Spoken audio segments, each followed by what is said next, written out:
कथा। सुदामा और श्री कृष्ण की मित्रता। एक समय की बात है। द्वारका में भगवान श्री कृष्ण राजमहल में राजा के रूप में निवास करते थे।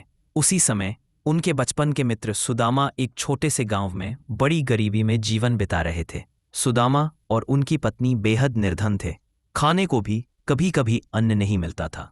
एक दिन सुदामा की पत्नी ने उनसे कहा, स्वामी, आप द्वारका जाइए। आपके बचपन के मित्र श्री कृष्ण वहां राजा हैं। वे अवश्य आपकी मदद करेंगे।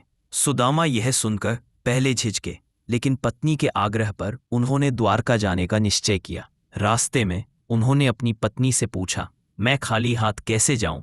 कृष्ण को क्या भेंट करूं? पत्नी ने अपने घर से थोड़े से चावलों को बांधकर पोटली में रख दिया। वही साधारण चावल सुदामा ने कृष्ण को भेंट करने का संकल्प लिया।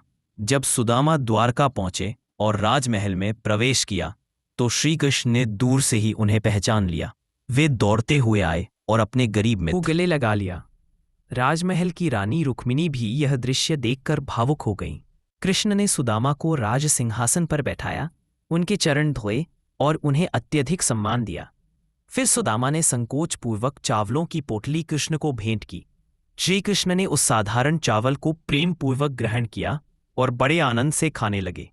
सुदामा मन ही मन सोच रहे थे, मैं मदद मांगना तो भूल ही गया, अब घर जाकर क्या करूंगा। लेकिन जब वे अपने गांव लौटे तो उन्होंने देखा कि उनका झोपड़ा भव्य महल में बदल चुका है। उनकी पत्नी सुंदर आभूषणों और वस्त्रों से सुसज्जित थी और घर में धन धान्य का भंडार था। तब सुदामा समझ गए, मित्रता और प्रेम का मूल्य संसार का कोई धन नहीं चुका सकता। श्री कृष्ण ने बिना मांगे ही सब कुछ दे दिया। यह कथा हमें सिखाती है कि सच्ची मित्रता और भक्ति में कभी अभाव नहीं रहता। अगर आपको वीडियो पसंद आया तो please like, share, comment and channel subscribe करें। Thank you.